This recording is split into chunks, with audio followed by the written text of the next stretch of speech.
देव जय देव जय देव जय देव जय देव जय शिव मार्तंडा.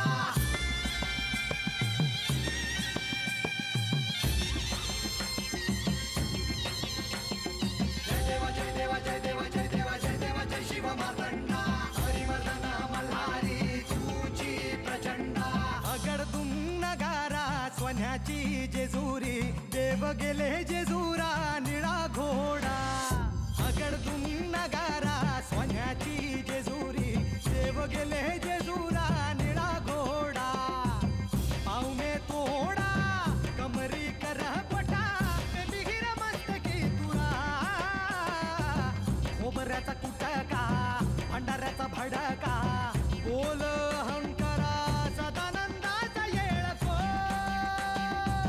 सदानंदाचा येळकोट. जय देव जय देव जय देव जय देव जय देव जय शिव मार्तंडा.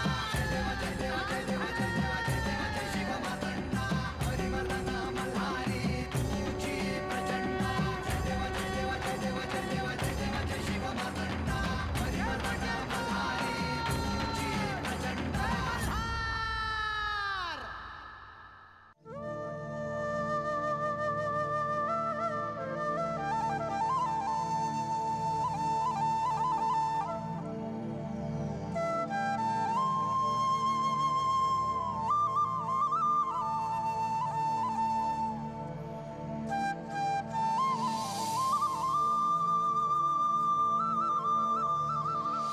म्हाळसा, बघितलंस ना कोण आलेत ते?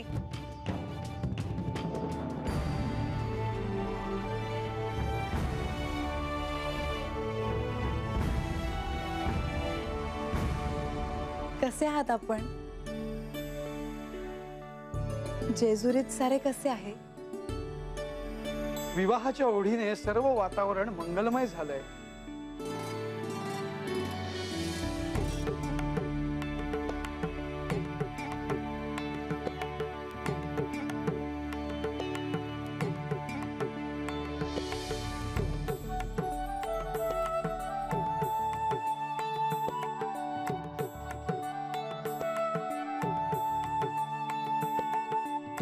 ह्या लक्ष्मी माझ्या पत्नी आणि ह्या म्हाळसा देवी.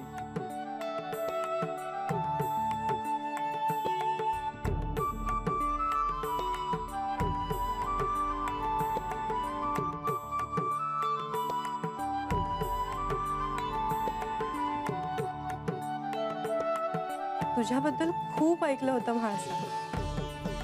तू खरोखरच खूप सुंदर दिसतेस. मोहिनीत जणू. आपण याआधी कधी भेटलो आहोत का? मला असं का वाटतंय की मी आपल्याला आधी भेटले आहे. खूप बोलायचंय तुझ्याशी. ते होईलच, पण आधी भोजन करून घ्या आणि मग हवं तितका वेळ गप्पा मारा.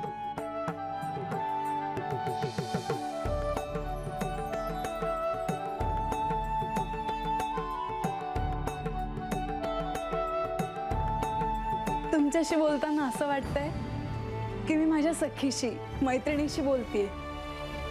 मग अगं आहेच मी मैत्रीण तुझी. आत्ता भेटलो असू म्हणून काय झालं? तुम्हाला सांगू, काही काही माणसं अशी असतात ना की ती पटकन आपली होऊन जातात. त्यांना पहिल्यांदा भेटल्यानंतर असं वाटतं की आपण त्यांना आधीपासून ओळखतो. मला ह्यांनी तुझ्याबद्दल सांगितलं तेव्हापासूनच तुला भेटायची ओढ लागली होती बघ. असं काय विशेष आहे माझ्यात? सगळ्या मुलींसारखीच तर आहे मी. सगळ्या मुली आपल्या होणाऱ्या स्थळासमोर मुखदर्शन करण्याआधी अट थोडीच घालतात. त्यातूनही खंडेरायांना अशी अट घालणं असं कुणालाही शक्य आहे का? मला जेव्हा यांनी सांगितलं की तू जेजुरीत येण्यासाठी अट घातलीस तेव्हाच मी समजले की तू इतरांपेक्षा निराळी आहेस.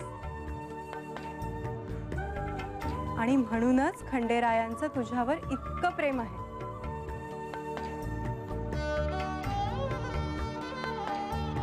तुम्हाला एक सांगू, माझ्या आयुष्यातला असा एकही क्षण नसेल जेव्हा मी त्यांचा विचार केला नसेल.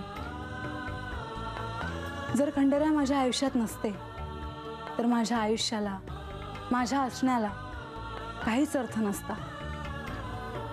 मला माझ्या 7 जन्मात खंडेरायच पती मिळणार याची खात्री आहे.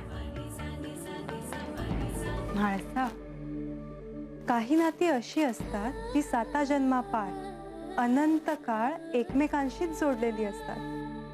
आणि मला तर असं वाटतंय की तुझं आणि खंडेरायांचं नातंही हे असंच आहे. चांगल्याच गप्पा रंगलेल्या दिसतायत. हो ना. आता जेजुरीत म्हाळसाला एक मैत्रीण मिळाली आहे बरं का.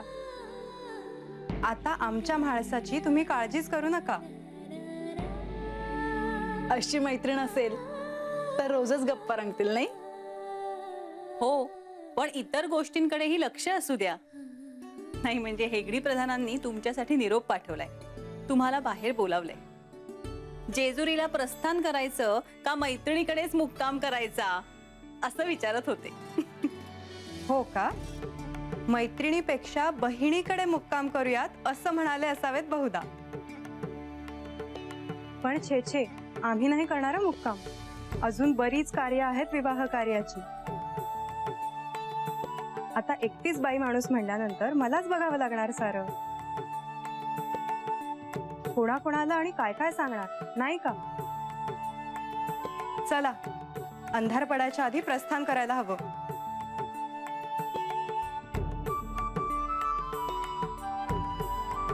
आपण नेवाशास आलात ते एकार्थी बरेच झाले. बरेच दिवस झाले जेजुरीवरून काही सांगावा आला नाही, म्हणून मीच जेजुरीला येण्याचा विचार करत होतो. गेले काही दिवस खंडेरायही इतक्या कामात व्यग्र होते, त्यामुळे विवाह संबंधी सविस्तर चर्चा करायला त्यांनाही वेळ मिळाला नाही. परंतु आता काही गोष्टी स्पष्ट झाल्या. अहो, आमच्याकडे सुद्धा सगळ्यांना लग्नाचेच वेध लागले. तेव्हा एखादा चांगलासा मुहूर्त बघू आणि विवाहाच्या पूर्वतयारीला सुरुवात करू. तिम्मशेठ, जेजुरीतही प्रत्येकाला विवाहाचेच वेध लागले आहेत. खंडेरायांचा विवाह म्हणजे जल्लोषच. सर्वत्र चैतन्यपूर्ण वातावरण आहे. प्रत्येकाला काय करू आणि काय नको असं झालंय. आपण आमचा जेजुरीस केलेला पाहुणचार आम्ही अद्यापही विसरलेलो नाही आहोत. अहो, आपल्यासारखी माणसे शोधून देखील सापडणार नाही. खरं आमच्या म्हाळसाने नशीब काढले. ह्यापेक्षा चांगले स्थळ तिला मिळणे शक्य नाही. वास्तविक खंडेरायांशी बोलण्याची माझी पात्रता नाही, परंतु आमच्या कन्येला आपण भगिनी मानता म्हणून आपल्याशी मोकळेपणाने बोललो. तिम्मशेठ, विवाह कार्याची काळजी करू नका. अहो, विवाह कार्य उत्तमरित्या पार पडेल.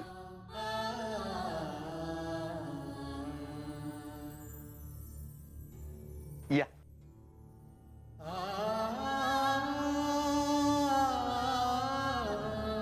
तिम्मशेठ, आमच्याकडून ह्या काळात आपल्याशी संपर्क साधता आला नाही, कारण त्यावेळी परिस्थितीच तशी होती. परंतु आता आम्ही ज्या कार्यासाठी आलो आहोत त्याविषयी बोलूया. श्री खंडेराय आणि म्हाळसा देवी यांच्या विवाहाची तिथी निश्चित झाली होती,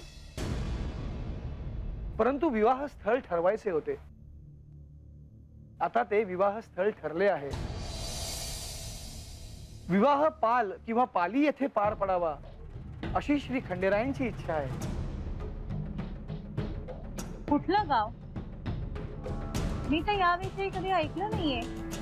मी व्यापारानिमित्त सर्वत्र फिरत असतो, मला ठाऊक आहे हे गाव. हो, आता एवढा मोठा विवाह संपन्न होणार तर तो माहीत असलेल्या ठिकाणी व्हावा असं मला वाटतं. इथे नेवासेला सुद्धा हा विवाह संपन्न होणं हे आम्हाला सोपं नाहीये. आणि त्यात अशा अनोळखी ठिकाणी कसं शक्य आहे? ही श्री खंडेरायांची इच्छा आहे. आपण सर्वांनी मिळून ती पूर्ण करायला हवी.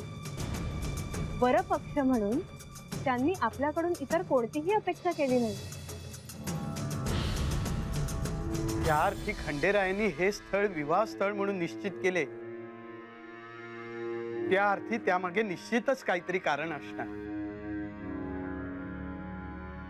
आम्ही त्यांची इच्छा पूर्ण करू. उत्तम. आता विवाह मृग नक्षत्र पौष पौर्णिमा आणि विवाह स्थळ पाल किंवा पाली हे निश्चित झाले आहे.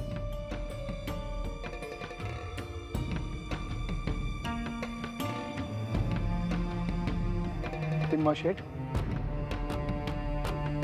आपल्याला ह्यात काही अडचण वाटत असेल तर आपण मोकळेपणाने सांगावं. वरपक्ष म्हणून आम्ही जे सांगतो ते ऐकलंच पाहिजे असं नाही. क्षमा असावी, पण मी बोलू का? अवश्य. मी जरी वरपक्षाकडून आलो असलो तरी आपण माझ्या भगिनी आहात. त्यामुळे आपले मत देखील मला महत्वाचे वाटते. आपण जेजुरीला, आम्ही नेवासेला आणि विवाहस्थळ पाली. मला हे पटलेले नाही.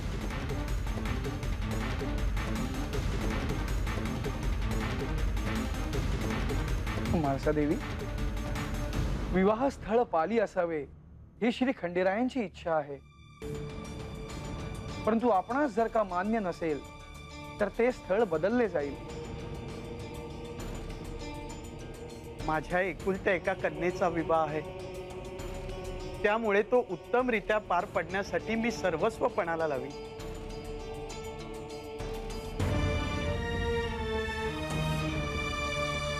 आता आपण सगळ्यांनी तोंड गोड करूया. मायानंदा, खडी साखर घेऊन ये.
शेठ, आम्ही आता येतो.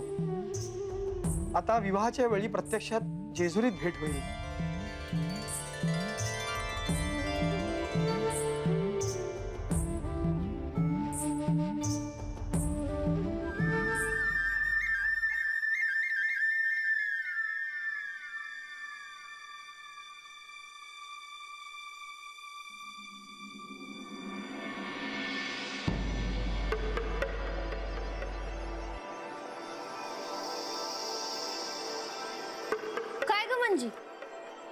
असं का पाहतीस? मगासपासून बघतेय मी, माझ्याकडेच बघतेयस. अगं बघून तुझं काम होणार आहे का? दिलंय ते काम कर की. अगं मग काय करू? तुला कित्येंदा विचारलं की सांग सांग, पर तू काय मला त्या दिवशीचं सांग ना बघ. अगं आता अजून काही सांगायचं राहिलंय का बाकी? नाही नाही म्हणता म्हणता तुला समजा कळलंच की. हो, पर त्या दिवशी नेमकं काय झालं ते काय बी सांगितलं नाही तुम्हाला. तुला खंडेराय रानात भेटलं ना व? काय म्हणलं ते तुला? त्यांनी कसं ओळखलं तुला? म्हणजे अगं तुला किती वेळा सांगायचं हळू बोल म्हणून? कोणी ऐकलं तर? हा?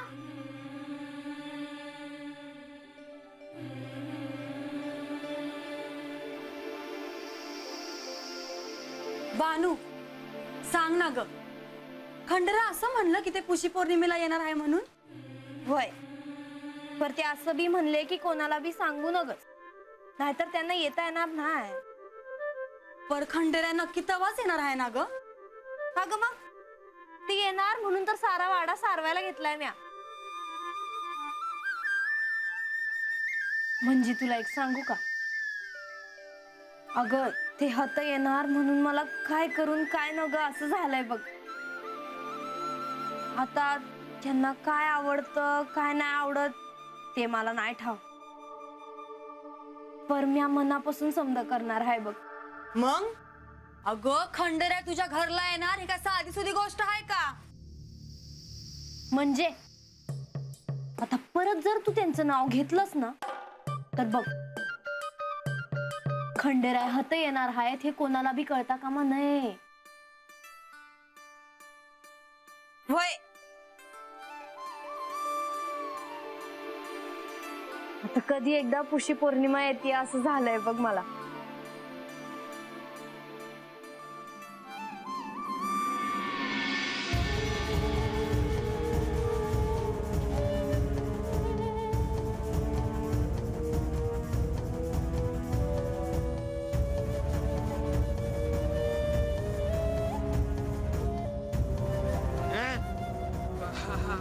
अरे गडे रंगा, असं बानूच्या वाड्याकडे बघून काय होणार आहे का? बर त्या दिवशी तिकडे काय झालं ते सांगणार आहेस का? अरे माझं पाक टकुऱ्या फिरायची वेळ आली का? अरे पण का रे? त्या दिवशी म्या बानूच्या माग माग रानात गेलो. ती जशी थांबली तसा म्या बी थांबलो. आणि अचानक मला भवळ आली गाड्या. अरे पण तेच विचारतोय म्या, अशी अचानक कशी भवळ आली तुला?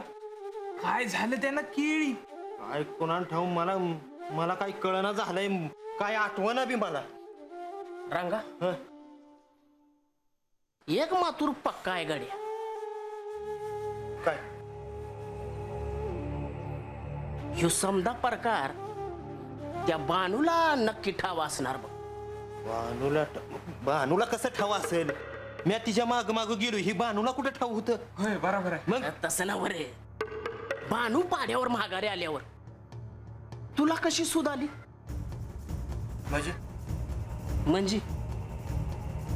म्हणजे मला असं वाटतं या का बानू रानात एकटी असतानाच तुला कशी भवळ येत्या? हा, अरे यो समदा प्रकार त्या बानूला ठावा असणार. म्हणजे मला भवळ आली ह्याच्या माग बानूचाच काहीतरी डाव असेल असं म्हणायचंय का तुला? हा, म्हणजे काहीतरी संबंध असणारच की.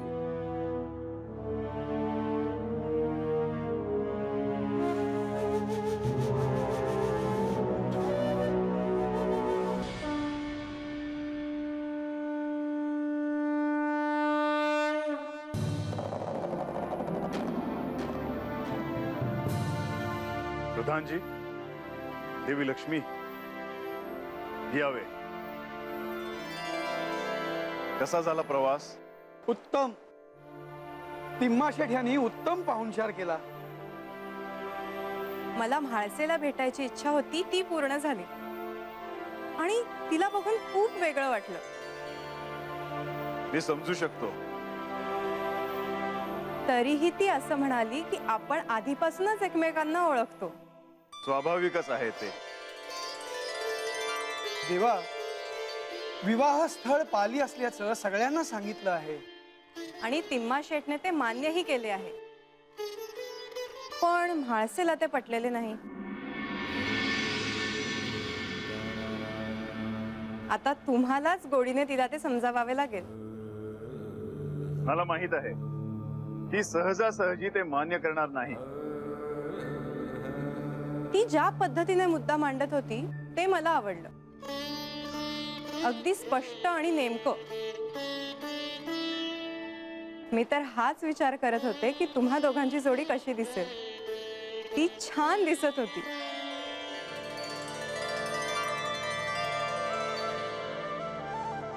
देवा, तिम्मा शेठ आणि त्यांच्या कुटुंबियांना हे स्थळ अनोळखी असल्यामुळे आणि विवाहाचं स्वरूप मोठं असल्यामुळे दडपण आलंय.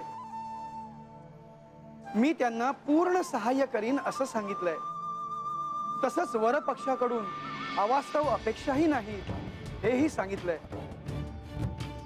देवा, तिम्मा शेठ हे अनुभवी व्यापारी आहेत, त्यामुळे त्यांच्या लगेच लक्षात आलं आणि त्यांनी पालीला विवाह करण्यासाठी होकार दिला. हो, परंतु स्त्री पक्षाला ते पटलेलं नाहीये. असो, मुहूर्त शोधून विवाहाच्या तयारीला सुरुवात करावी. मी असे म्हणते आहे की आपण आता विवाहपूर्व सगळ्या विधींसाठीही मुहूर्त शोधून तयारी सुरू करावी. इथे जेजुरीत काहीही करण्याआधी आधी खंडेरायांना सांगून त्यांची परवानगी घेणं आवश्यक आहे. तुम्ही स्वतः सगळं ठरवू नका. प्रधानजी, देवी लक्ष्मींना माझ्या कोणत्याही अनुमतीची आवश्यकता नाही. या संपूर्ण विवाहाची सूत्र मी त्यांच्याकडेच देतो आहे. तेव्हा आता तुम्हालाही या विवाहा संदर्भात त्यांच्याशीच चर्चा करावी लागेल. पण एक लक्षात ठेवा, विवाह स्थळ योग्य कसे आहे हे म्हाळसेला गोडीने तुम्हालाच सांगायचे आहे.